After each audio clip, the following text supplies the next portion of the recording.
Welcome back to the alignment assignment, where we take a look at each of the 9 alignments in D&D. Now it is time to take a look at Lawful Evil 4. Now, before we do that, remember that your character's actions is what determines their alignment. Their alignment does not constrain and determine their actions. Although, if your character's alignment is lawful evil, perhaps you're determining and constraining the actions of others, because that is lawful evil. It is the alignment of control. Now, in D&D, let's break it into its 2 halves. You have your law, and then you have your evil. But what do these mean in D&D? First, your lawful half. They value order, consistency, planning, efficiency, and stability. But what does the evil half value? They do everything for the self. They are seeking to gather power, wealth, and renown. Anything, it doesn't matter. Evil is always going to get theirs, Jack. And woe betide anyone that stands in their way. Now, a character is going to value one half of their alignment higher than the other. So what does this mean? Well, if the lawful evil character values the law half more, then this is truly a Machiavellian type of character. This is a character who enjoys the planning, the discipline, the cunning, and the efficiency. They enjoy playing the game. Is it the Game of Thrones? Maybe. But it doesn't have to be. There are many games of power to be played. There are thrones for humans, souls for devils, favors for vampires, and perhaps entire nations will be at the beck and call of this lawful evil character. These are truly the chess masters of your D&D world, and in their eyes, everyone else is a pawn. Now, if the character values the evil half more, what does this mean? For them, it is not the game for these characters, it is the victory. After all, what is the use of wealth if you're not using it to lord over others?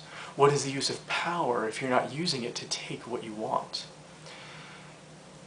Gold is only a shiny metal that makes people do strange things, but with it you can buy a judge, you can buy an army, you can buy a nation, you can buy power, and now you can use this to get exactly what you want.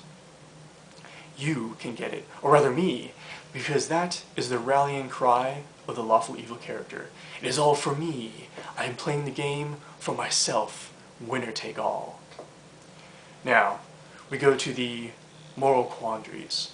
What moral quandaries might a lawful evil character face? This is a bit of a difficult question because evil-aligned characters, they don't wring their hands, they don't hem and haw over moral quandaries as they go about their lives.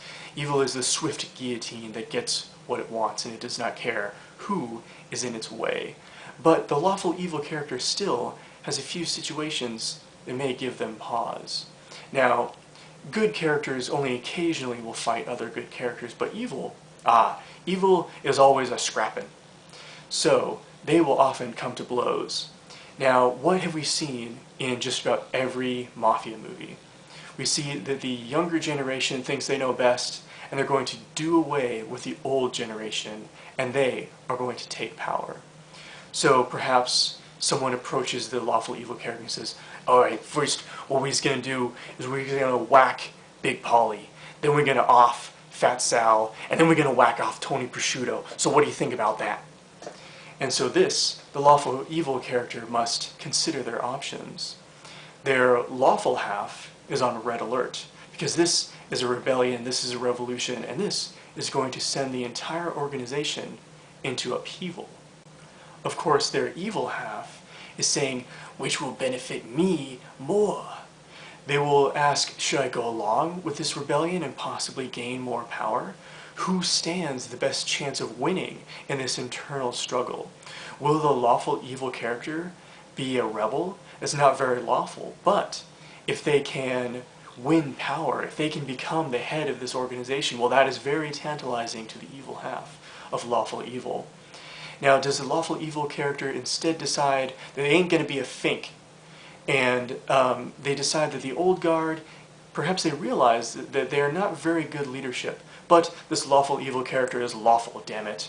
And therefore the old guard will remain at the head of the organization until they die of old age or perhaps in a hail of FBI gunfire. Giving hard moral quandaries to a character really sticks in the player's mind, and they'll enjoy role-playing through these experiences. And so make sure that you plant plenty of those in the garden of your RPG campaign. Now, let's get some examples of lawful evil. Who in our history and who in popular fiction is lawful evil? Well, we can go back to the aforementioned mafia example and any other sort of organized criminal organizations. Now, it may seem oxymoronic at first, a lawful criminal organization. Well, it doesn't necessarily mean that they're obeying the laws of the city that they're in. It means that these organizations have codes, and they have their rules, and they have laws to die by. It is a strict hierarchy, one where you know exactly where your place is within it. And anyone above you is going to make damn sure that you know where your place is. And because these organizations prey upon the others, they murder and steal and they extort. This is where the evil comes into play in these lawful evil organizations. Now, others are any sort of lawful evil leader from our history. We've seen so many. Any dictator, despot, fascist, and any Caesar except for Milan. Now, we've had plenty of ass-kicking dukes who are out only for themselves, and they squash the peasantry, and they squeeze and squeeze them of their taxes, and they steal all their wheat, and they burn their thatched roof cottages to the ground. Now, since history is filled with Poland invading madmen, and we're all very familiar with them, they don't really bear too much more explanation. So, finally, from fiction, we have the lawful evil leadership of the Star Wars Galactic Empire. Now, the Empire by itself is probably a lawful neutral organization. It just enjoys controlling and bringing order to planets. But the leadership is lawful evil. Now, when Grand Moff Tarkin looked out the window of the Death Star right before they were about to destroy Yavin, he said, "Fear will keep the other star systems in line. Fear of this battle station." Well, that was pretty much the credo of lawful evil.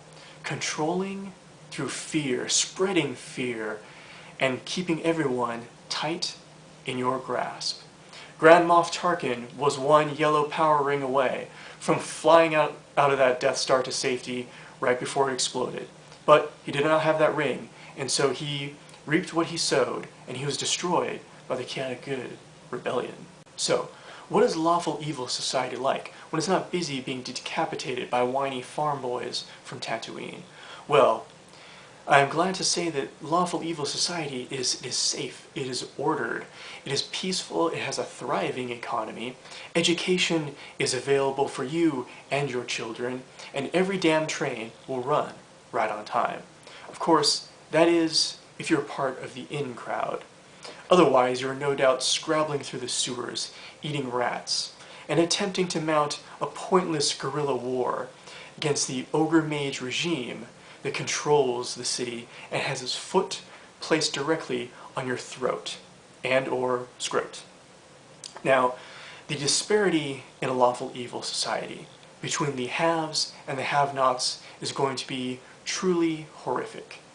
There is absolutely no way that you're going to get any sort of upward mobility in a lawful evil society. If you are born a serf, you will remain a serf and you will die a serf. But if you're born a noble, you will remain there.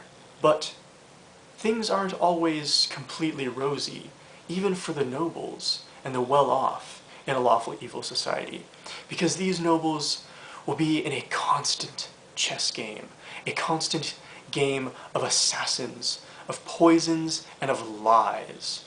Now, I'm not really sure why dark elves are so often considered to be chaotic evil in the D&D books, if you look at their alignment, because to me, they are strikingly Machiavellian, and they are strikingly lawful evil in their games of assassins and plots and poison daggers right in the back.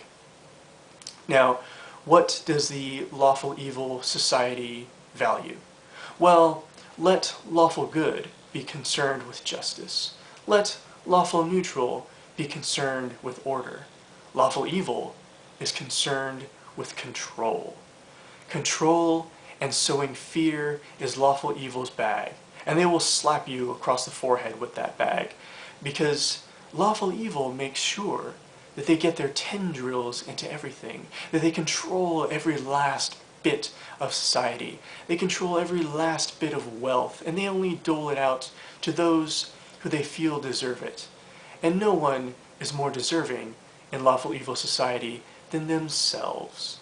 Now, if you are perhaps a heroic type and you want to topple a lawful evil society, beware, because the insidious nature of lawful evil, getting their tendrils into everything, like roots, climbing through a brick wall and cracking it apart, if you attempt to remove these roots, that wall will crumble into dust and bricks. If you try and topple a lawful evil society and you do not take care of the people in this society, the people at the bottom of this pyramid, perhaps you will do more harm than good when you swing your holy avenger and take off the head of that evil king. You must be careful, because lawful evil gets its tendrils into everything, and that is their insidious nature.